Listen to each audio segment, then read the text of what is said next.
अस्सलाम वालेकुम रहमतुल्लाह। मैं हूं शम्स तबरेज़ कासमी और आप देख रहे हैं मिल्लत टाइम्स। मेरे साथ है मारूफ दानिश्वर जनाब ज़फ़र सरेश वाला साहब। अक्सर आप इनको टीवी चैनलों पर देखते हैं। कहा जाता है कि वज़ीर-ए-आज़म नरेंद्र मोदी से भी बहुत ज़्यादा करीब हैं। बातचीत करेंगे हालात हाज़िरा पर, ख़ासतौर पर हिजाब तनाज़ुर पर, द कश्मीर फाइल मूवी पर और इस तरह कुछ अहम इश्यूज़ पर। ज़फ़र सरेश वाला साहब, मिल्लत टाइम्स में खुशामदीद, खैर मक़दम हैं। अस्सलाम वालेकुम। वालेकुम आपके अस्सलाम। नाज़रीन मेरी तरफ से मुबारकबादी और खुश आमदीद। ज़फ़र साहब, इस वक़्त जो हिंदुस्तान के मौजूदा हालात हैं, कहा जा रहा है कि मुसलमानों के लिए बहुत संगीन हालात हैं, ख़तरनाक हालात हैं और आने वाले हालात इससे भी बदतर होंगे। एक तरह से माहौल तैयार किया जा रहा है मुसलमानों के जेनोसाइड की। देखिए, मेरी राय मुख्तलिफ है। मैं बिल्कुल मुझे लगता है कि देखिए, अगर आप तारीख उठाकर देखें 1400 साल की, तो इससे ज़्यादा ख़तरनाक हालात से उम्मत दो चार हुई है। यानी ये कोई नया नहीं है, बहुत दूर मत जाओ आप, तो 2002 के जो हालात हमारे सबके सामने हैं, हमने देखे हैं। यानी उस वक़्त के जो हालात थे, ख़ास तौर से गुजरात में और अहमदाबाद में, बहुत ज़्यादा संगीन थे। तो देखिए, हर तकलीफ़ के बाद राहत है। लेकिन असल ये होता है ना कि ये जो हालात होते हैं, हर हाल जो होता है और इस किस्म के जो हालात हैं जो आपने ज़िक्र किया अभी, जो इस वक़्त जो मुल्क में हो रहे हैं, तो देखिए हर हर हाल जो है वो आइंदा की रहबरी के लिए हमें एक इक़दाम देता है, रहनुमाई कर। रहनुमाई देता है। और देखिए, हमें बहुत दूर जाने की ज़रूरत नहीं है। ये सारे हालात और इनके हल सीरत पाक में, सहाबा की ज़िंदगी में मौजूद हैं। तो हमें कहीं जाने की ज़रूरत नहीं है। रहनुमाई जो है वो सीरत में है, सहाबा की ज़िंदगी में और कुरान में है। तो मैं नहीं समझता कि कोई हालत या हालात ऐसे हैं कि जिसका हमारे पास हल ना हो। बशर्त यह है कि बड़ी संजीदगी के साथ, समझदारी के साथ, होशियारी के साथ हमको उसमें अपने इक़दाम को करना है और होश से ज्यादा जोश की जरूरत है। इसलिए कि यानी जोश से ज्यादा होश की जरूरत है। ये नहीं, मैं जोश का इनकार नहीं करता, मैं गुस्से का भी इनकार नहीं करता, इसलिए कि जो लेकिन हालात होश हैं। ज़्यादा ज़रूरी है। इसलिए कि अ, देखिए, एक मैं बस एक मिनट जी। खत्म करता हूं जो मुझे अपनी बात जो कहनी है, कि देखिए गुस्सा आना बहुत जरूरी है, होगा। अगर कोई गुस्सा नहीं आता, बकौल हजरत उमर रदी अल्लाह ताला अन्हु के, वो बेवकूफ है।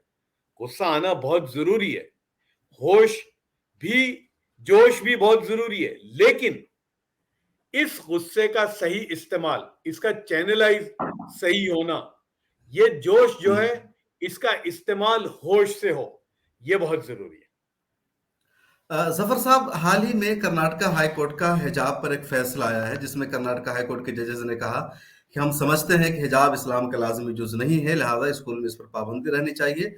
स्कूल का यूनिफ़ॉर्म बनाना एक सही फैसला है और उसकी पाबंदी करनी चाहिए। इस फैसले की वजह से हिंदुस्तान भर के, बल्कि दुनिया भर के मुसलमानों में एक तरह से बेचैनी है, क्योंकि अदालत ने शरीयत को एक तरह से समझाने की कोशिश की कि क्या शरीयत का हिस्सा है, क्या नहीं है। आज कर्नाटका में पूरा एहतजाज भी था, पुरअमन एहतजाज, और लोग सुप्रीम कोर्ट भी गए हैं। तो मुसलमानों में बेचैनी है कि उनके मजहबी शिआर में मुदाखलत करने की कोशिश की जा रही है। देखिए, मैं और इससे पीछे जाने मैं जाऊंगा। यानी जब ये सबसे पहले, जब ये बच्चियां जो 5 या 6 जो बच्चियां थी, जी। और वो जो स्कूल में जो मसला हुआ और वो अडोबे एहतजाज कॉलेज में है। बैठी, हाँ, वो जो एहतजाज में बैठी, तो देखिए, मैं इसलिए ये बात कह रहा हूं कि देखिए बहुत संगीन माहौल है। यानी जो हालात हैं चारों तरफ बड़े संगीन है, और एक ताकत कोशिश करती है कि मसला बन जावे आपका। इसलिए देखिए, मैं, मेरे सामने हालात हैं, यानी 20-22 साल के हालात मेरे सामने हैं, और जो 2002 भी है उससे पहले के भी हालात मेरे सामने हैं। और सिर्फ हिंदुस्तान में नहीं, दुनिया के अंदर बहुत सारे मुल्कों में मुसलमानों के साथ इस किस्म के हालात अलग अलग तरीके से। तो उसके पस मंजर में, उस पस मंजर में मैं कह रहा हूं, और जब ये मामला हुआ, तो चूंकि मेरे सामने ये हालात थे और मेरे सामने ताकतें भी हैं जो इंतजार में रहती हैं, तो मैंने ये कोशिश की उस वक्त इन बच्चियों के साथ कि देखिए आप इसको मसला मत बनाइए, यानी ये जो मसला है जो हिजाब वाला, आप इसको एहतजाज और इसमें मत जाइए, इसलिए कि आप इसको स्कूल के लेवल पे या प्रिंसिपल या स्कूल के एडमिनिस्ट्रेशन के साथ बैठकर इसको निपटा दीजिए। इसलिए कि अगर ये मसला बनाओगे आप, तो एक तबका इंतजार में ही है कि मसला बने और हम इसको इस्तेमाल करें। एक हमारे यहाँ का भी तबका है जिसकी सियासी, जिसको एक मौका मिला और हमने देखा कि उन्होंने कैसे इसको एक अपनी दुकान चलाने के लिए, बहुत सारों की दुकानें बंद हो गई थी, लेकिन उनको भी अपनी दुकान सजाने और चलाने का मौका मिला। तो मैं हमेशा ये कहा करता हूं कि ऐसा ना हो कि जज्बा आपका हो, ईमानदारी और अमानतदारी आपकी हो, लेकिन आपके जज्बे को कोई इस्तेमाल कर रहा हो, यह नहीं हो सकता। और हुआ यही कि जज्बा, इसलिए कि वो जो बच्चियां थी उनका जो जज्बा था बिल्कुल सही था, लेकिन हुआ क्या, उनके जज्बे को इस्तेमाल किया लोगों ने, सबकी सियासत चमकी, इधर वालों की भी उधर वालों की भी।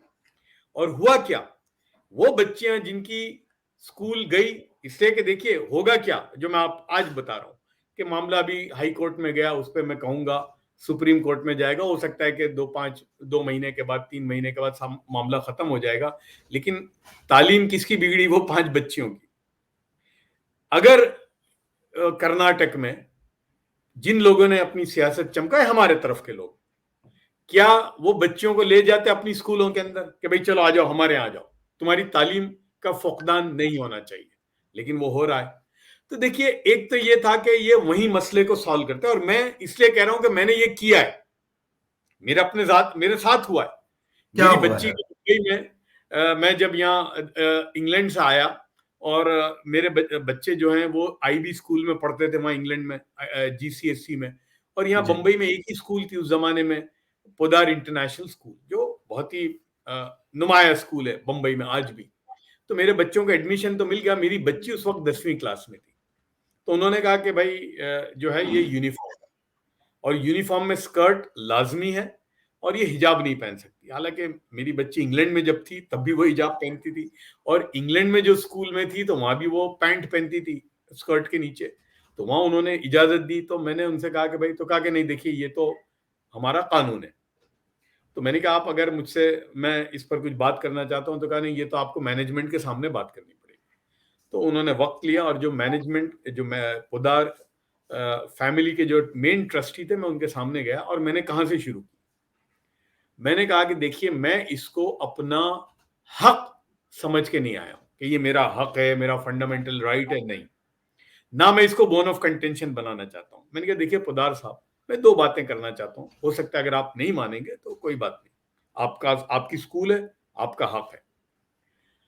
मैंने कहा देखिए, आपके हिसाब से हो सकता है कि ये जो हिजाब पहनना या स्कर्ट के नीचे पैंट पहनना, ये एक किस्म का गुलू है, एग्जैजरेशन है इस तरफ का, लेकिन एक एग्जैजरेशन आज दुनिया में जिस्म की नुमाइश का हो रहा है, यानी जहां पर लड़कियों के कपड़े उतारे जाते हैं, तो वो एग्जैजरेशन पर तो किसी को कोई एतराज नहीं है।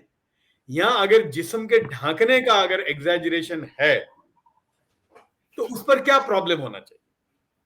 और फिर मैंने कहा, मैं दोबारा इस बात को कहता हूं कि मैं इसको अपना हक बनाने के लिए नहीं आया हूं आपके पास, मैं चाहता हूं कि आप इस पर सोचिए। तो मेरी उस वक्त वहीं उस मजलिस में उन्होंने अपनी प्रिंसिपल को कहा कि भाई ये जफर सरेशवाला साहब की जो बात है, इसमें क्या प्रॉब्लम है, यानी वो कोई गलत तो बात नहीं कह रहे हैं, बोले हमें इनकी बात मानने में क्या एतराज होना चाहिए।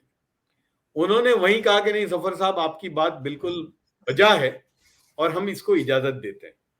अब अगर मैं इसको मसला बनाता, बाहर खड़ा हो जाता, एहतजाज करता, तो कहते करो एहतजाज। तो मैं यही कह रहा हूं कि देखिए, अगर हम हर चीज को मसला बनाएंगे, तो मैं चाहता हूं कि मसला ना बने, हम मसलियत करें। जफर तो साहब, एक, आपने यहाँ पर एक मिनट इंग्लैंड का तस्करा किया कि वहां के स्कूल में आपकी बच्ची जाती थी, हिजाब पहन करके जाती थी। वहां के स्कूलों में किस तरह का माहौल है, जरा हम समझना चाहेंगे। वहां यूनिफॉर्म की पाबंदी नहीं है, अगर कोई अपना अपना लिबास पहनना चाहे तो इजाजत है वहां इंग्लैंड में? हाँ, यानी नहीं पड़ती आपको, भाई हमने बात की तो वहां वहां है। अच्छा देखिए, इदगी की बात करेंगे ना, तो एक तबका है जो आपकी बात को समझेगा, यही पोदार में उन्होंने बिल्कुल अलाउ किया। मेरी बच्ची 3 साल पढ़ी वहां पर, 10वीं 11वीं और 12वीं, और उसको कोई प्रॉब्लम नहीं हुआ। एक ये था। दूसरा, जब वो कोर्ट में जाने का फैसला था, मैंने कहा देखिए मत जाइए आप कोर्ट में, इसलिए कि कोर्ट कहां से ये फैसला करेगी कि भाई ये एसेंशियल है इस्लाम का, मत जाइए। तो वो एक गलती थी, इसलिए कि आपने तो कोर्ट में जाके यही कहा नहीं, तो जाहिर है जज जो है वो अपने एतबार से करेंगे। और आप देखिए यहां पर शम्स साहब, जी। कासमी साहब, कि हमारे यहां भी उलमा का एक तबका है या नहीं है जो ये समझता है कि हिजाब जो है ये दीन का ऐन फर्ज नहीं है। बहुत सारे हैं, रिवायतें हैं, अभी भी हमारे बहुत सारे इस्लामिक स्कॉलर हैं पाकिस्तान में जो ये समझते हैं। तो ये मसला, इसको कोर्ट में ले जाने सर की ये दूसरी। हिजाब पर तो उलमा का इत्तेफाक ऑलमोस्ट, अलबत्ता उसमें थोड़ा सा इख्तलाफ है, चेहरा को यानी कितने हिस्से को ढांपना है कितने को ढांपना नहीं है, लेकिन इस पर तो ऑलमोस्ट सबका इत्तेफाक है कि हिजाब एसेंशियल पार्ट है, कुरान करीम से साबित है।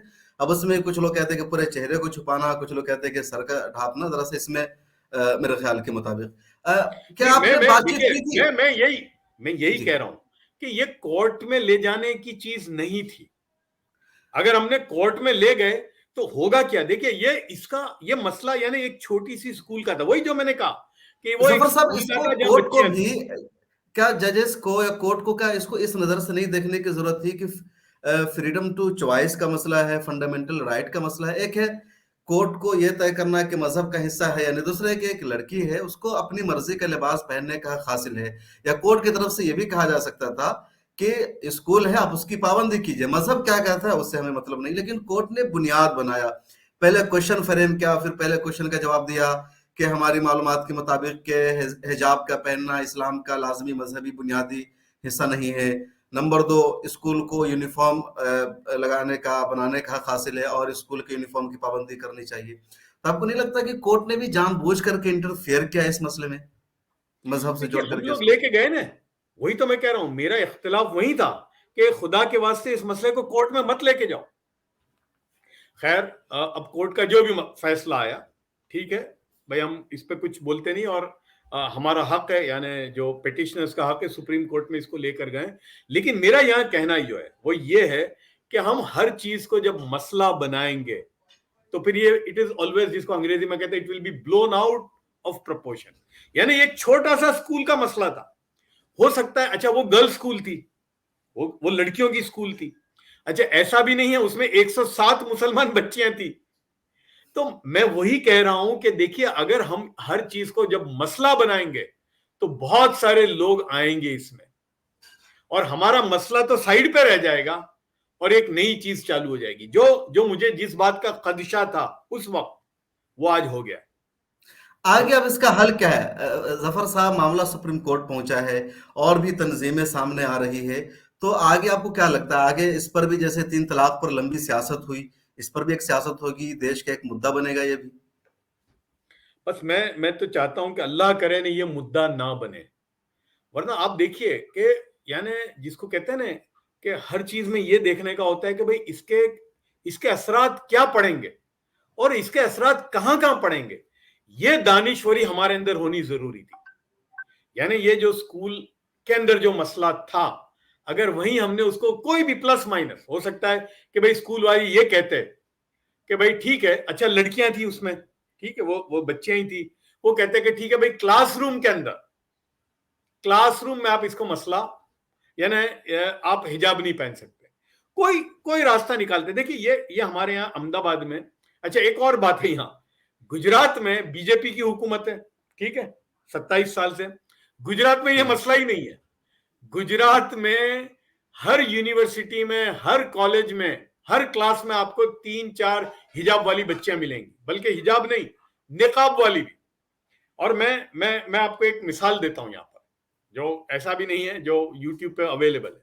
मेरे ख्याल से 2013 में नरेंद्र मोदी साहब ने एक यूथ कॉन्क्लेव की थी, अ, जी। मेरे ख्याल से जून जुलाई में, और उसमें मुझसे कहा था कि भाई देखिए, मैं चाहता हूं कि इसमें मुसलमान बच्चे भी आए। इसलिए उन्होंने 300 350 पूरे हिंदुस्तान से नौजवानों को बुलाया था, और मुझे जिम्मेदारी दी कि भाई आप मुसलमान बच्चे बच्चियों को भी लाओ। तो मैं 35 नौजवानों को, उसमें मैंने उलमा भी बुलाए थे, मैंने जी। दारुल उलूम देवबंद से भी और नदवा से नौजवान बच्चे भी थे, कश्मीर से भी, पूरे हिंदुस्तान से, जो मेरे जहां जहां मैंने बात की तो आए, और उसमें 2 लड़कियां निकाब वाली भी आई उस प्रोग्राम में। और ये बड़ा उस जमाने में हलचल हुई थी, अगर आपको याद हो। और फिर हाँ, बाद में मोदी साहब ने मुझे कहा कि मुझे 1-2 मुस्लिम स्पीकर भी बुलाओ।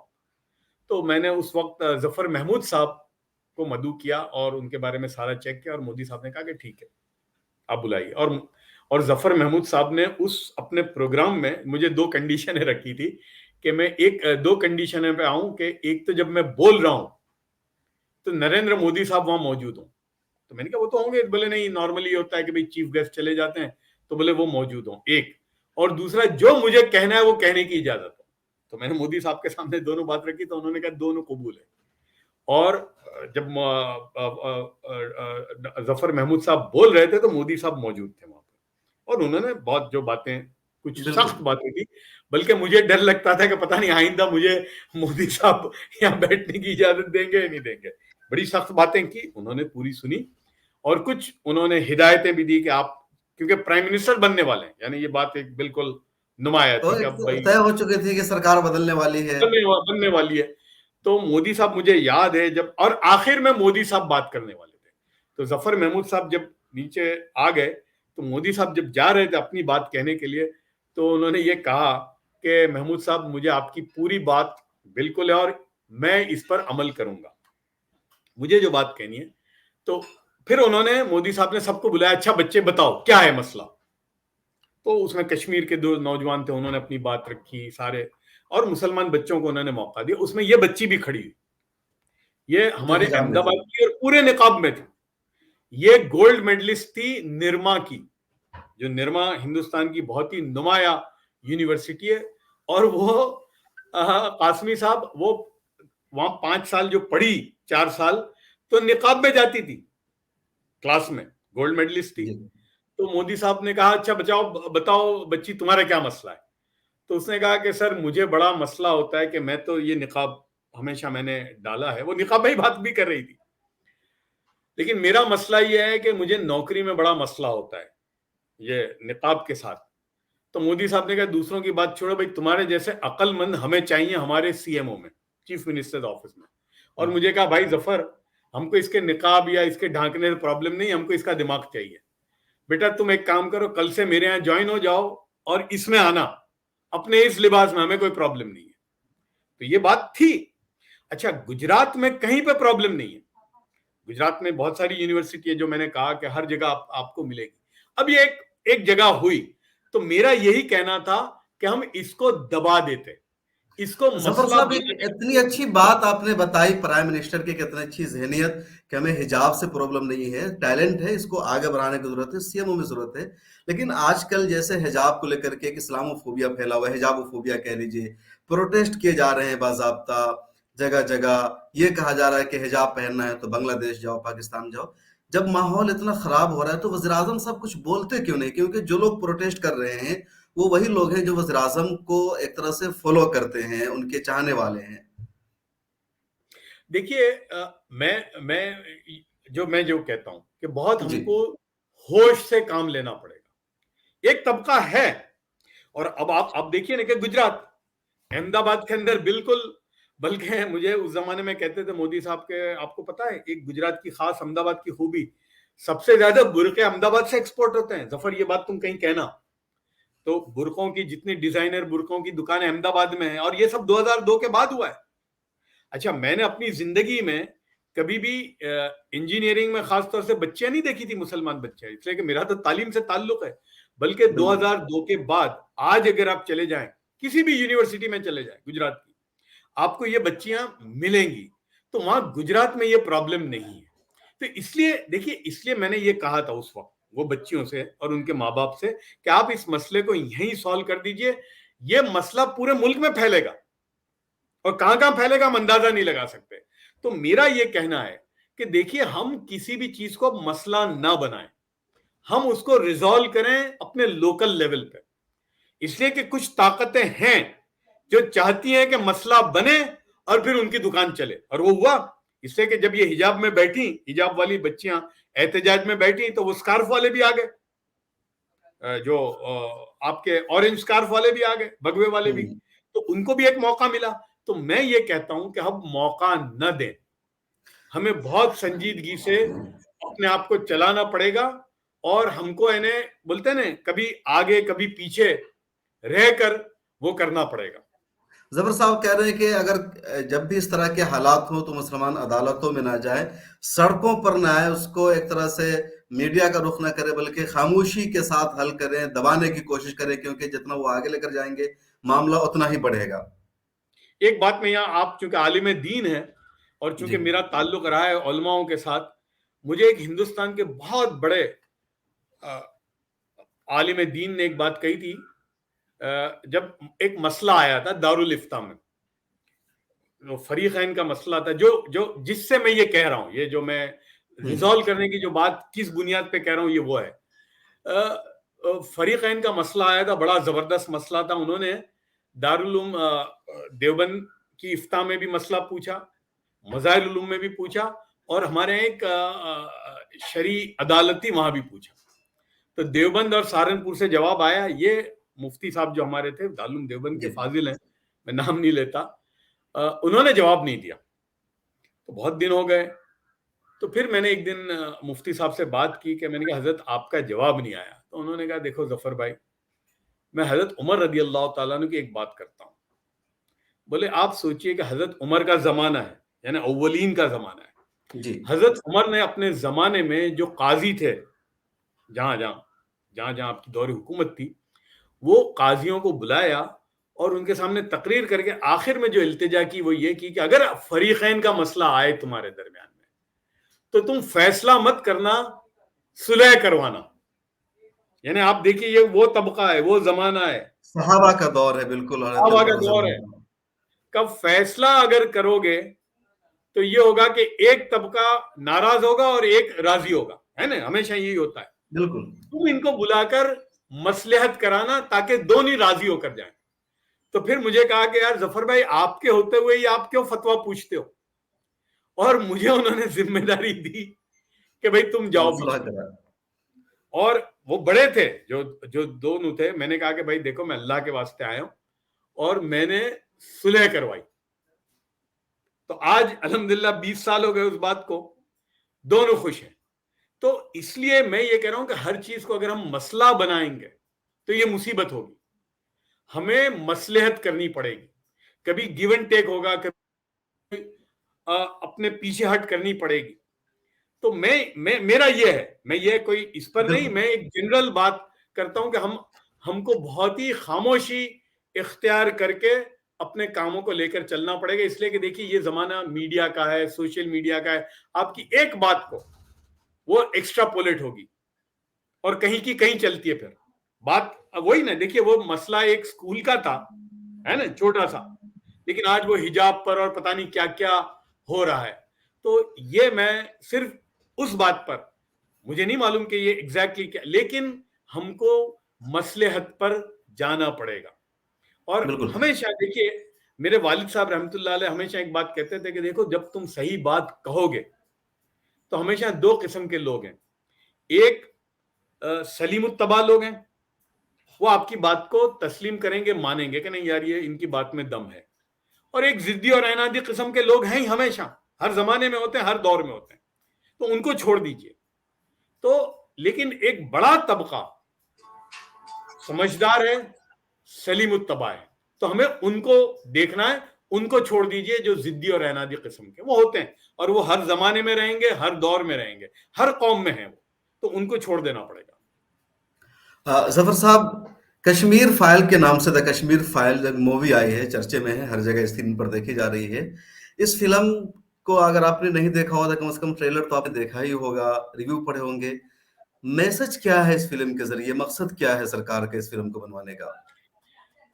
देखिए, अब वो फिल्म जो बनाने वाले, यानी मैं इस पर एक बात कहूं कि ये तो इन्होंने कश्मीरी फाइल बनाई है ना, कितनी चली। इससे पहले हमारे यहाँ भी इस पर, गुजरात पर भी फिल्म बनी, बरजानिया फिल्म बनी, पावन के फिराक लगा फिल्म दी। बनी, है ना, बनी। हम्म, तो हमारे यहाँ तो फिल्म देखना ही हराम है ना। भाई आपके दारुल उलूम देवबंद के तो बड़े बड़े फतवे लगे हैं, फोटोग्राफी हराम, फिल्म हराम, टीवी हराम।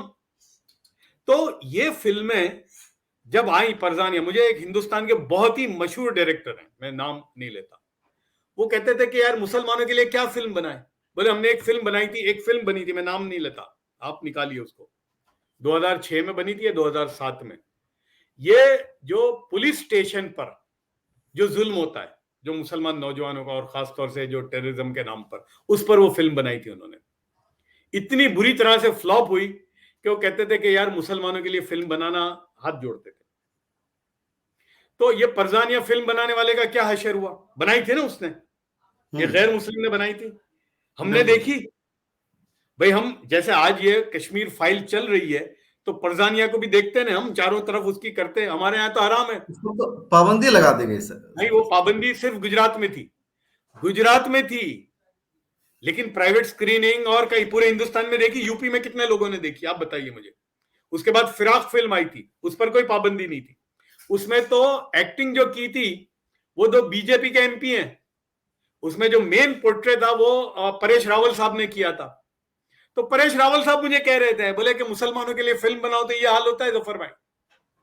तो अब हम शिकायत करते हैं, कश्मीरी फाइल आई, फिल्म है, लोग देख रहे हैं जाकर, तो परजानिया और ये जो फिराक क्यों नहीं देखी भाई हमने? मुझे आप बताइए कि कितने लोगों ने देखी थी? गुजरात को छोड़ दीजिए, फिराक तो गुजरात में बैंड नहीं थी। परेश रावल साहब का मेन कैरेक्टर था उसमें, जो जो एक विलन का जो कैरेक्टर था 2002 के राइट में, वो परेश रावल साहब ने उसको अदा किया था। तो हमारा प्रॉब्लम ये है कि यार हम जब बनाते हैं, हमारे लिए बनाते हैं, तो हमें तो बस हराम के फतवे लगते हैं, या हम देखने भी नहीं जाते।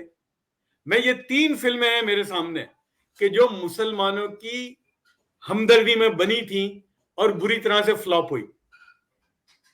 तो वो तो ठीक है जफर साहब, ये तो अलग बात हो गई। लेकिन इस तरह जो फिल्म बनाई गई है जिसमें एक तरह से एक जहर को समाया गया है सच्चाई के खिलाफ, रियलिटी के खिलाफ, तो समाज पर इसका असर कितना बुरा पड़ेगा? फिल्मों का मकसद है सोशल मैसेज देना, ह्यूमैनिटी को आगे बढ़ाना, या इंटरटेनमेंट? देखिए, मैं नहीं समझता कि फिल्में कोई बहुत इधर या उधर का असर कर सकती हैं। फिल्म है, वो हवा हो जाएगी। अभी ये कश्मीरी फिल्म चलती है, अब आप मुझे बताइए ना, 200 करोड़ 250 करोड़ की बनने वाली फिल्में अभी गई हैं ना, कोई याद है किसी को? एक गाना भी याद है उसका? तो मैं नहीं समझता कि ये फिल्में कोई बहुत ज्यादा असर कर सकती हैं। और उसके मुकाबले में हमारा जो बर्ताव है पॉजिटिव, हर नेगेटिव को खत्म कर देगा, मेरा ये मानना है। मैंने ये 2002 के पस मंजर में एक बात देखी कि इतनी नेगेटिविटी भरी थी, लेकिन हमारा एक मोहब्बत का इकदाम वो बरसों की नेगेटिविटी को खत्म कर देता है। ऐसे ही हमारी बरसों की पॉजिटिविटी, एक नेगेटिविटी लोग भूल जाते हैं। तो मैं समझता हूं, देखिए कश्मीर में, आप चूंकि आपने छेड़ा है, मेरा जाना बहुत हुआ कश्मीर जी। में, और मुझे वो जमाना भी याद है। अगर आप उस पर याद करें, आपको पता है कि कश्मीरी पंडित तो बाद में गोली के निशाने बने, पहले तो उलमा गए निशाने पे। मुझे अभी तक याद है, आपके दारुल देवबंद के सबसे बड़े मुफ्ती, आप जानते हैं, मैं नाम नहीं लेता, चलो मैं कह ही देता हूं, मेरा उनके साथ पूरी जिंदगी बड़ा ताल्लुक रहा, मुफ्ती गंगोई रहमतुल्लाह अलैह। अच्छा, महमूद हसन गंगोही रहमतुल्लाह अलैह। हाँ, जी। ये उस जमाने में जब पूछा तो ये उनके लफ्ज थे कि ये जिहाद नहीं फसाद है। और मुझे इसलिए ये याद मिलिटेंसी। है बहुत, बिल्कुल, कि 1987-88 में शुरू हुआ है ना, जी। वहां तबलीग इज्तिमा हो रहा था उस वक्त, और मौलाना उमर साहब रहमतुल्लाह अलैह, मौलाना उमर पालनपुरी, जी। जिसने 50 साल दीन की खिदमत की है, उनकी जो बेहुरमती श्रीनगर में हुई थी उस इज्तिमा में, तो वो भी याद है हमको। और सबसे पहले गोली के निशाने में कौन थे? वो जो ये कहते थे तुम गलत कर रहे हो, पंडित तो बहुत बाद में आए। तो ये मैं कश्मीर वालों को, मैं 2007 में जब गया था उसके बाद, तो मैंने तब कहा था, मैंने कहा कि जो तुमने उलमाओं की बेहुरमती जो की थी, और जो तुमने किया था, आप हम हमारे सामने है ना, उमर फारूक, मीर वैस के जो मीर वैस उमर फारूक, अभी जो है उनके वालिद, क्या नाम था उनका? अभी जो है उनके वालिद, उनको अ, गोली से क्यों जी, मारा था? क्योंकि मीरवाइज। उन्होंने ये कहा था कि तुम गलत कर रहे हो। हुँ, तबलीग के जितने अकाबिरीन थे उनको सबको वहां मारा, इसलिए कि कहा भाई तुम गलत कर रहे हो। और मैं और दो अभी मेरा बहुत जाना हुआ, बोलते हैं ना, मैं 2007 के बाद मैं 13 साल तक नहीं गया। अभी पिछले 1 साल में मैं 9 अ, मरतबा गया। इधर भी आप गए जब आर्टिकल अभी सॉरी हाँ, आर्टिकल हाँ 70 को अभी जब वो रिपील किया ये गया है तो? अभी मैं वो 1 साल में, यानी पिछले 1 साल में मैं 13 जी, मरतबा गया। क्योंकि मैंने तालीम और तरबियत के प्रोग्राम के पहले श्रीनगर में किया, फिर हमने पुलवामा में किया, फिर हमने बांदीपुर में किया, हमने पूंछ में किया और लद्दाख में भी किया। और बड़ी तादाद में मुसलमान नौजवान आए और मुझ पर निशाना बनाया। जब मैंने पहला आपको प्रोग्राम क्यों? किया तो लोग आए मेरे पास, बोले आप ये प्रोग्राम कर रहे हो तो ये ठीक नहीं है। तो मैंने, वो जो आए वो ये पिछले साल सितंबर की बात है, जी, पुलवामा में। तो मुझे वहां इसलिए कि मैं तो कभी भाई ये सिक्योरिटी मैंने गया नहीं, मेरे को पूरी सिक्योरिटी ऑफर की वहां की गवर्नमेंट ने, और कहा कि भाई आप निशाने पर हो मुझे। मैंने कहा क्यों भाई? तो बोले नहीं यार, वो बोलते ये जो तालीम और तरबियत का प्रोग्राम आप पुलवामा में करते हो तो ये कहते हैं कि हमारे नैरेटिव को खराब कर रहे हो। तो मेरे पास नैरेटिव आए भी, मतलब उनका नैरेटिव एजुकेशन नहीं है क्या? बिल्कुल नहीं है। मैंने कहा कि भाई आप मुझे एक बात बताइए, मैंने कहा उनको, वहां वो आए मुझे मिलने, वहां के लोग जो ये जो तबके के जो लोग हैं, मुझे कहा कि यार जफर भाई आप मैंने कहा आप मुझे एक बात बताइए कि ये 33 साल हो गए ना तुमने एक एक रुख इख्तियार किया था उसको, आप मुझे एक ऐसी चीज बता दो कि 33 साल में तुमने हासिल की हो, एक बता दो मुझे। एक भी नहीं बता पाए। मैंने कहा चलो, जो पाकिस्तान आपसे इतनी मोहब्बत करता है ना भाई, इन्फिल्ट्रेशन में लोगों को भेजते हैं। अभी इसलिए कि कोविड खत्म हुआ था, जब गया था मैं, कोविड के जमाने में भी जाना हुआ था। तो मैंने कहा जो हालात थे, जो जो 370 के बाद जो बंद हुआ और वो जो जी, सारा हमारे सामने, तो मैंने कहा भाई इतनी मोहब्बत करते हैं तो हथियार फेंकते हैं पहाड़ों से, तो अनाज भी तो फेंक सकते थे ना, 200-300 टन अनाज फेंकते। तो एक एक थैला भी अनाज का भेजा आपको? तो मैंने कहा ये आपको इस्तेमाल करते हैं, जज्बा आपका इस्तेमाल वो कर रहे हैं। तो मैंने कहा अल्लाह के बंदो होश में कब आओगे? फिर मैंने कहा मैं क्या लेके आया हूं बताइए। मैं आपके बच्चों को फाइनेंशियल लिटरेसी, कैपिटल मार्केट और एंटरप्रेन्योरशिप सिखाने आया हूं। मुझे 1 इंच जमीन भाई अल्लाह के वास्ते श्रीनगर में नहीं लेनी। हो सकता है कि इसके बाद मैं कभी नहीं आऊंगा, और जिसको हुकूमत करनी है उनको मुबारक। हो सकता है कि फारूक अब्दुल्ला साहब या उमर अब्दुल्ला हुकूमत करेंगे, उनको मुबारक। महबूबा मुफ्ती को हुकूमत मुबारक, या मोदी साहब को हुकूमत मुबारक। भाई मुझे ना हुकूमत करनी है ना करवानी है, मैं तो ये आपके बच्चों को सिखाने के लिए आया हूं।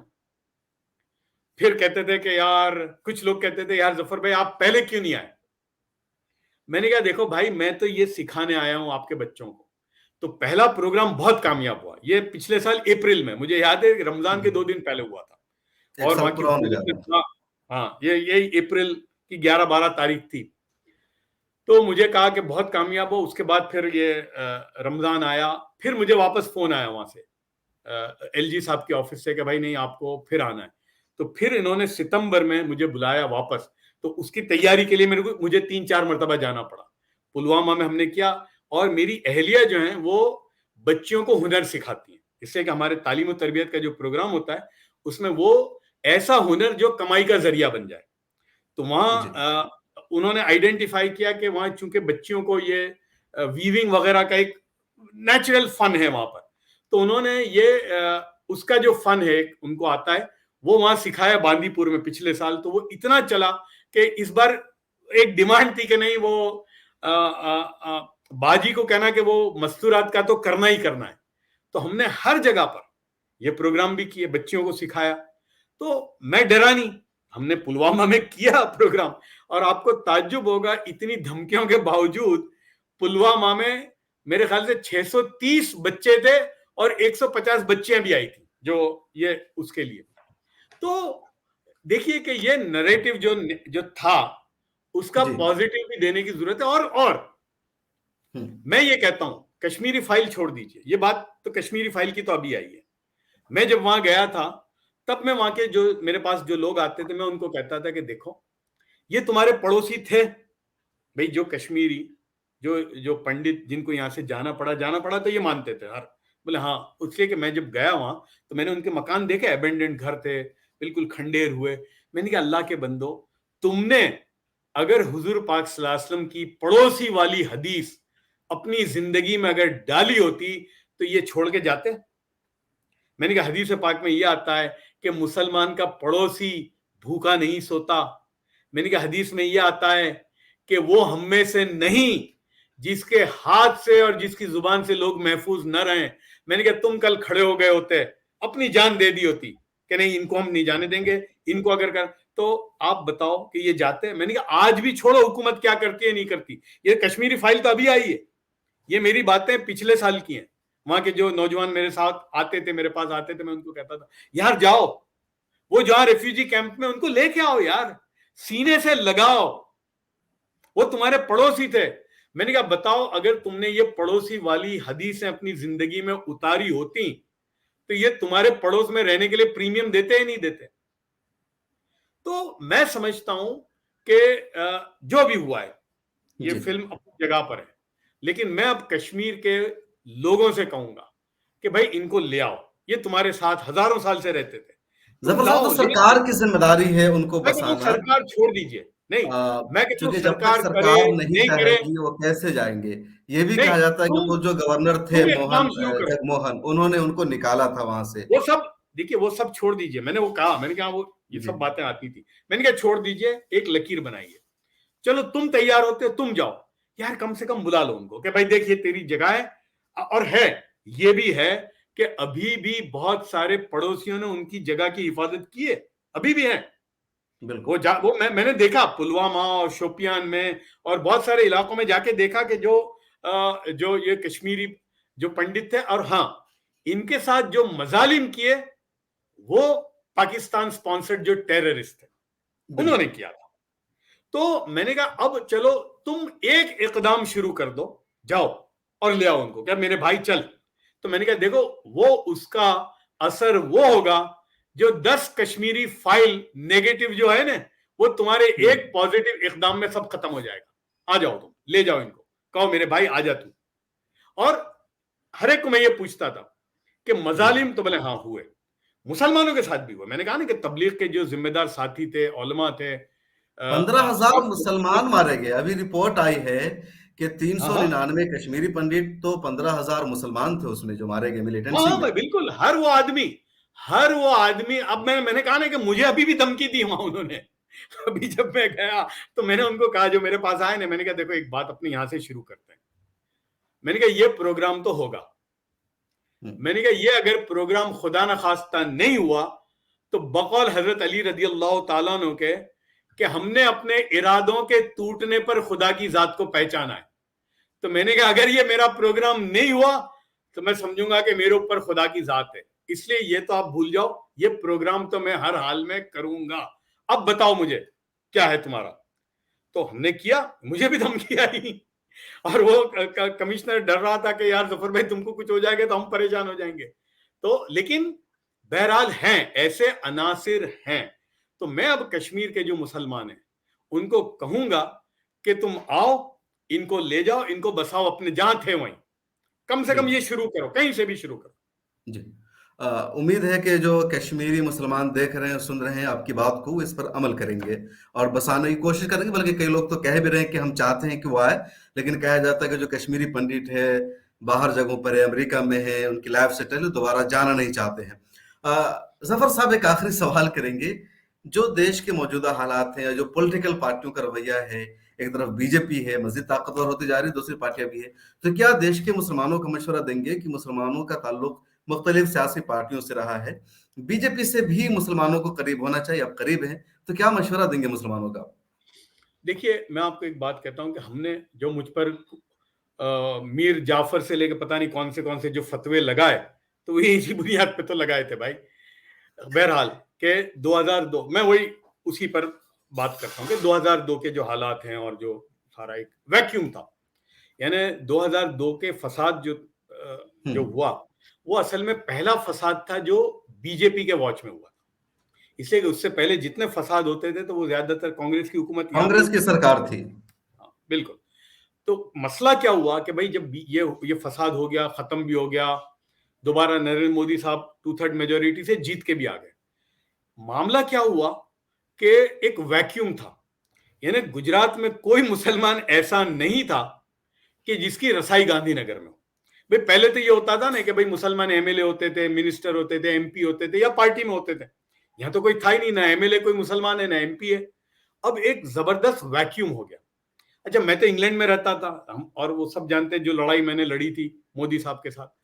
तो 2003 की गालिबन बात है, जब पता चला कि नरेंद्र मोदी साहब वाइब्रेंट गुजरात की समिट के लिए इंग्लैंड जा रहे हैं, तो मुझे अहमदाबाद से लोगों ने फोन किए, मुसलमानों ने, कि भाई जफर भाई ये आ रहे हैं तो यार आप कोई रास्ता निकालो बातचीत का, कम से कम हम बैठे बात करें भाई। अब तो इसलिए कि फसाद खत्म हो गया था, एक नॉर्मल जिंदगी थी। अब 60 लाख मुसलमान है भाई, मुसलमानों के रोजमर्रा के मसले हैं भाई, हमारी स्कूलें भी हैं, हमारे मदारिस हैं, हमारी हॉस्पिटल हैं, रात दिन के मसले हैं। हुकूमत से आप आइसोलेशन में तो रह नहीं सकते। तो बहरहाल ये वहां से शुरू हुआ, और बोलते हैं रेस्ट इज हिस्ट्री, वो फिर कभी हम बताएंगे। खैर बहरहाल हमारी मुलाकात हुई और हम मिले, और मोदी साहब ने मुझे जो जो बात कही थी वो आज मैं यूपी के मुसलमानों को कहना चाहता हूँ। मुझे मोदी साहब ने ये कहा कि यार देखो, बोले मेरी सियासत में तो मुसलमान आते ही नहीं है, इसलिए कि भाई 9% 10% मुसलमान है, मुझे वोट चाहिए ही नहीं उनके। लेकिन भाई मैं चीफ मिनिस्टर हूं तो तुम्हारा भी हूं, ये मोदी साहब के लफ्ज हैं। भाई मैं तुम्हारा भी चीफ मिनिस्टर हूं यार, मुझको वोट मत दो, लेकिन अपने काम तो करवाओ मुझसे, मैं तुम्हारा भी चीफ मिनिस्टर हूं। बोले डेमोक्रेसी में, ये उनके लफ्ज में बोल रहा हूं, भाई डेमोक्रेसी में एक बार हुकूमत हो गई तो खत्म, ये सारा सब कुछ जो है वो इलेक्शन तक है। और बोले तुम अकेले कहां हो भाई, यूं कहा कि मुझे 50% वोट से मैं जीत के आया हूं, 50% वोट मिले थे, 51। तो बोले 49% लोगों ने मेरे खिलाफ वोट किया है। चलो उसमें 9% मुसलमान सब टोपी पहन ले में, तब भी 40% हिंदू ने मेरे खिलाफ वोट किया है। तो भाई मैं चीफ मिनिस्टर सबका हूं, तो आओ तो सही। तो अब मैं ये कह रहा हूं कि ठीक है, इलेक्शन में जो हुआ आ गए, उसका जो भी एनालिसिस होगा अपनी जगह पर है, लेकिन वो एक पॉलिटिकल पार्टी तो है ना भाई। आज हिंदुस्तान में हुकूमत है उनकी, भाई उनके कितने एमपी हैं, मेजोरिटी में हुकूमत कर रहे हैं, हिंदुस्तान के कई स्टेट में उनकी हुकूमत है। यूपी जहां 24 करोड़ की आबादी है, जहां कम से कम भाई कितने 5 करोड़ मुसलमान होंगे, 4.5 करोड़, बिल्कुल 4 करोड़ तो मुसलमान है बिल्कुल यूपी में। 4 करोड़ मुसलमान हैं। तो आप मुझे बताइए कि उस स्टेट का जो चीफ मिनिस्टर है या जो गवर्नमेंट है, उससे हम आइसोलेशन में कैसे रह सकते हैं। देखिए सियासी जो लोग हैं उनको छोड़ दीजिए, उनकी तो अपनी सियासत चलेगी, उनमें मत आइए आप। मैं ये कहूंगा आपके जरिए कि मैं यूपी के मुसलमानों से ये इल्तिजा करता हूं कि देखिए हो सकता है 2 4 5 दिन के बाद जब योगी साहब शपथ लेंगे तो वो 24 करोड़ यूपी के लोगों के चीफ मिनिस्टर होंगे, आपके भी चीफ मिनिस्टर हैं। तो मैं ये दरखास्त करता हूं कि भाई एक सिविल सोसाइटी से लोगों को सामने आए, दानिश्वर जो है भाई, पढ़े लिखे जो लोग हैं, डॉक्टर, इंजीनियर या प्रोफेसर, बिजनेसमैन, एक तबका खड़ा हो और वो डायरेक्ट चैनल ऑफ कम्युनिकेशन योगी साहब से खोले, प्राइम मिनिस्टर साहब से खोले और अपनी बात रखे। देखिए वोट मिलना नहीं मिलना वो अलग चीज है भाई, कौन किसको वोट देता है वो बात ही नहीं है। अब वो बिल्कुल, चूंकि सरकार मुंतखब हो चुकी है, अब सबकी हुकूमत है, सबके चीफ मिनिस्टर सबकी हैं। हुकूमत है, तो अब मुसलमानों का आइसोलेशन में रहना किसी सियासी पार्टी या सियासी लोगों की वजह से, ये हम बहुत बड़ी गलती करेंगे अगर ये करते हैं। तो मैं कहता हूं कि अब आई है, 5 साल तो रहेंगे वो, तो कम से कम मुसलमानों की तरफ से एक इकदाम हो, और कम से कम अपने मसले तो रखें भाई उनके सामने। और मुझे ये बात इसलिए याद आई कि देखिए मैं इजराइल भी मेरा सफर हुआ था जी 2 3 साल पहले। तो मुझे जब भेजा गया तो मैंने कहा भाई देखिए मैं तो सिर्फ इजराइल नहीं जा सकता, मुझे तो फलस्तीन भी जाना पड़ेगा, इसे आप जा सकते हैं। तो बहरहाल उन्होंने मेरे लिए इंतजाम किया, तो मैं 4 दिन 5 दिन इजराइल में भी रहा और 5 दिन मैं फलस्तीन में भी रहा। आपको ताज्जुब होगा कासमी साहब के इजराइल में भी 20% मुसलमान है और बड़ी बिल्कुल। मस्जिद है, यानी टेल अवीव में बल्कि मैं जो फोर सीजन होटल में ठहरा, जैसे मैं अंदर दाखिल हुआ मुझे अजान की आवाज आई मगरिब की, तो पता चला समंदर के किनारे होटल से लग के एक आधे किलोमीटर मस्जिद थी, मैं गया नमाज पढ़ने के लिए, और भी वहां मुस्लिम मेजोरिटी सिटीज हैं कि जहां पर मुसलमानों की एमपीज आबादी, है मुसलमान वहां। 12 MP हैं। तो मेरा एक वो था, तो मैं वहां के मुसलमान दानिश्वरों से मिला जो इजराइल के, वहाँ वक़फ़ बोर्ड भी है, औकाफ के जो चीफ थे उनसे मिला, और भी जो मुसलमान businessman, scientist, member of parliament, मेरा वहां भी नेसेट में भी जाना हुआ, मुलाकात हुई, बातचीत होती रही। जब उन्होंने मेरा जो आखिरी दिन था, तो मेरी दावत की इन्होंने, वहां के लोगों ने, मुस्लिमों ने। मुसलमानों ने जी। तो मैंने कहा कि यार, बोले क्या क्या आप कहना चाहेंगे हमको? तो मैंने कहा भाई देखो, बड़ा मैं छोटा आदमी हूं बहुत, मैं कोई, मेरी हैसियत नहीं है, लेकिन जो इतने दिन में जो रहा, और उस वक्त नेतन्याहू साहब की हुकूमत थी, नेतन्याहू जो है वो प्राइम मिनिस्टर प्राइम थे। मिनिस्टर थे, और लिकुड पार्टी की हुकूमत थी। अब मैं यहाँ एक और बात कहता हूँ, नेतन्याहू जितने खतरनाक हैं, योगी साहब 1% भी नहीं है, और मैं बहुत संजीदगी से कहता हूँ कि मैंने देखा है। और बीजेपी तो कुछ भी नहीं है जो लिकुड पार्टी है, ये आप समझ लीजिए। तो मैंने वहां जो खासतौर से शेख रैयान, मुझे याद है, जो औकाफ के चीफ थे, मैंने कहा कि एक बात मैं कहूं, पता नहीं नामाकुल है, लेकिन आप लोग कभी नेतन्याहू से मिले? वो तो प्राइम मिनिस्टर आपका भी है। तो जैसे मैंने कहा, तो कहा लाहौल वाला कुवत, किसका नाम ले लिया आपने? तो मैंने कहा नहीं, वो प्राइम मिनिस्टर तो है आपका भी। तो बोले हाँ बिल्कुल, हमारा भी प्राइम मिनिस्टर है। तो मैंने कहा चलो आप मिले? तो बोले नहीं, कभी नहीं मिले, हम मिले ही नहीं कभी, बल्कि इसराइल के किसी भी वजीर आजम से नहीं मिले, एक मुस्लिम वफ्द के तौर पर। तो मैंने कहा आप मिलो तो कैसा भाई, एक वफ्द बनाकर जाओ, हाँ कुछ भी नहीं होगा, यानी नेतन्याहू से मिलने पर, हाँ मैं जानता हूं कुछ भी नहीं होगा, लेकिन कम से कम जाओगे तो आंख से आंख जब मिलेगी, तो ईमान जो है आपका या जो भी है, तो आंख से आंख मिलेगी तो कुछ तो असर होगा ही होगा। मेरे वालिद साहब मौलाना यूसुफ साहब रहमतुल्लाह अलैह के शागिर्द थे तबलीग में। वो हमेशा एक मौलाना यूसुफ साहब की बात कहते थे कि जब दुनिया में दो लोग मिलते हैं, तो उनकी जुदाई जो है वो दो चीजों के बगैर नहीं होती, या तो आदमी असर करता है या असर लेता है, तीसरी बात नहीं होती। तो मैंने कहा अगर तुम जाओगे मिलोगे, तो कम से कम कोई असर तो छोड़ कर आओगे। तो मेरी बात बड़ी उनको लगी, और कहा कि यार ये तो क्यों किसी ने 70 साल में हमको नहीं कहा। तो बहरहाल बिल्कुल। उसके बाद तो मैं चला गया, लेकिन 4 महीने के बाद शेख रैयान का मुझे फोन आया, 2 महीने के या 3 महीने के बाद, और बोले भाई अल्लाह आपको जजाए खैर दे, हम मिले जाकर उसको, और हम जो समझते थे, जो जो है ना हार्ड कोर या हार्ड लाइन, बोले उसमें वो 50% फर्क देखा हमने। तो बोले जो तुमने राय दी, बोले बहुत जबरदस्त राय थी।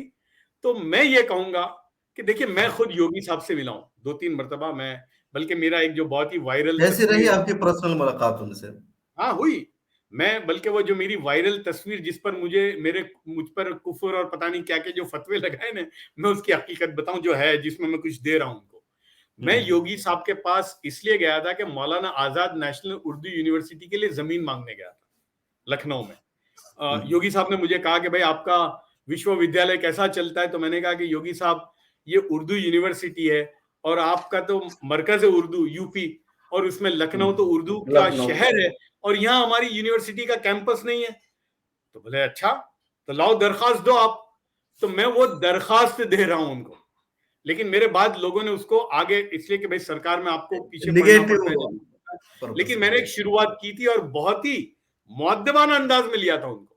तो मेरी उनके तो ये उनके मामला साथ कहाँ तक पहुंचा? कैंपस के लिए जो आपने जमीन मांगी उस पर अब तक कोई कार्रवाई हुई अमली? वो बाद वालों ने, बाद में वो बोलते हैं ना, लोगों ने, वो मेरे बाद में कह के गया था यूनिवर्सिटी में कि भाई इसको परस्यू करना, क्यों परस्यू करना पड़ता है, तो वो लोगों ने कोई परस्यू नहीं किया। आपके बाद जो लेकिन चांसलर बने उन्होंने तवज्जो हाँ, नहीं दी उस उन्होंने पर। कुछ किया ही नहीं, मेरे बाद जो लोग आए उन्होंने कुछ किया ही नहीं। लेकिन मेरी वो दरखास्त, और उन्होंने बहुत पॉजिटिव अंदाज में ली, बोले नहीं ये तो बहुत आपकी, और ये इस पर तो हम काम करेंगे। और मैं आपको बोलूं कि मैं ये तालीम तरबियत, जहां भी मैंने यूपी, जो भी स्टेट में जहां बीजेपी की हुकूमत थी, जहां जहां मैंने की, तो हमको तबलीग वालों को आदत है ना भाई, तश्कील के बगैर हमारा खत्म नहीं होता, तो हम अपने इक़दाम में हर चीज मांगते थे आखिर में, और हम जमीन मांगते थे। तो मैंने भोपाल में शिवराज चौहान साहब ने जमीन दी, महाराष्ट्र में हमने किया तो मुझे जब फडणवीस साहब थे तो कहा कि आप बताओ अहमदनगर में या औरंगाबाद में कहाँ चाहिए, मैं तैयार हूं देने के लिए 5 एकड़। तो देखिए, आप संजीदगी से जब बात रखेंगे तो ये हो नहीं सकता कि बात आपकी असर तो करती है। तो मैं आखिर में फिर ये इल्तिजा करूंगा कि भाई कोई सिस्टम कायम करो आप, और डायरेक्ट योगी साहब और उनकी हुकूमत के साथ बातचीत का कोई एक सिस्टम बनाओ, बगैर सियासी लोगों के, जो सिविल सोसाइटी के लोग हैं, और जहां जहां जो जो हुकूमत है। जफर साहब, ये तो यही सिविल सोसाइटी है, ये जो लीडरशिप है, जो एक तरह से मुसलमानों को बिल्कुल दूर रखती है, एक तो बीजेपी पार्टी से भी, दूसरी तरफ उनकी हुकूमत से भी। पार्टी से दूर रखने का एक मतलब समझ में आता है कि चुनाव है, इलेक्शन है, इस पार्टी को वोट करना है, इसकी सरकार बनाने की पूरी तैयारी की जाती है, उसमें नाकामी हाथ लगती है।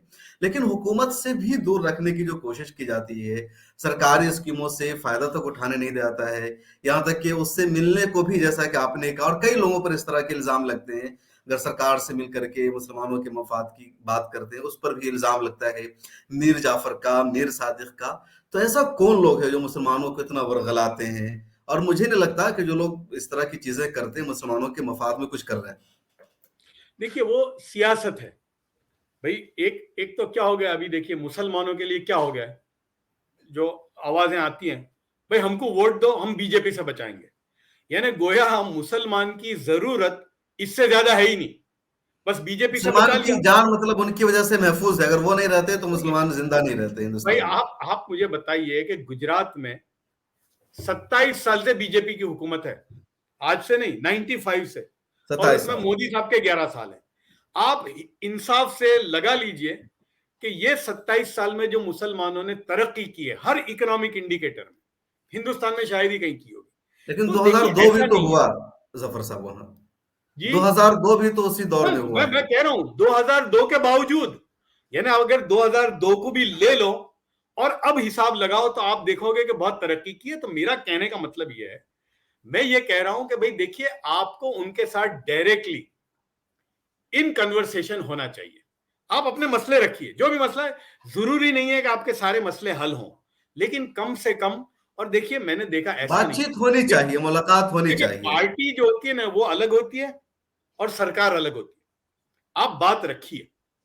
मुझे याद है गुजरात में 2011 की बात है, जब अहमदाबाद में ये सारा जो डेवलप हो रहा था, खासतौर से ये जो रिवर फ्रंट वगैरह, और जो बीआरटीएस जो है अहमदाबाद की बहुत ही मशहूर है, यानी बस जो है बीच में चलती है, वो शायद ही हिंदुस्तान के किसी शहर में 35 किलोमीटर बस चलती है, और बहुत सस्ता है, यानी आप 30 किलोमीटर का डिस्टेंस आधा घंटे में या पौने घंटे में कर सकते हो। तो हमने जब मोदी साहब से बात रखी तो मोदी साहब ने मुझे उस वक्त ये कहा था कि अगर अहमदाबाद शहर में 100 सड़कें बनती हैं और 15 अगर मुसलमान इलाकों में नहीं बनती तो मेरा गिरेबान पकड़ना, बननी चाहिए। और ये बीआरटीएस तो हम बार बार रखते थे उनके सामने।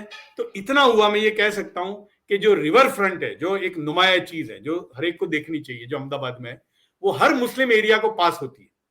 इसी तरह बीआरटीएस हर मुसलमान इलाके से गुजरती है। मेट्रो, पहले हमको ये लगता था कि शायद मुसलमान इलाका उससे साइड में आ गया, लेकिन वो मुसलमान सारे इलाकों से पास होती है।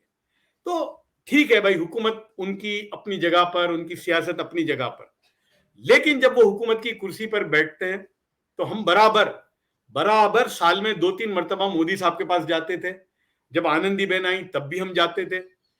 उसके बाद ये जो आए रूपानी साहब तो रूपानी। बहुत कम हो गया, लेकिन अभी मैंने फिर से लोगों को कहा अहमदाबाद के कि भाई देखिए, फिर एक कोई वफ्द बनाइए और जाके अपना मसला रखिए, बस कुछ मत कीजिए, जाइए मिलिए।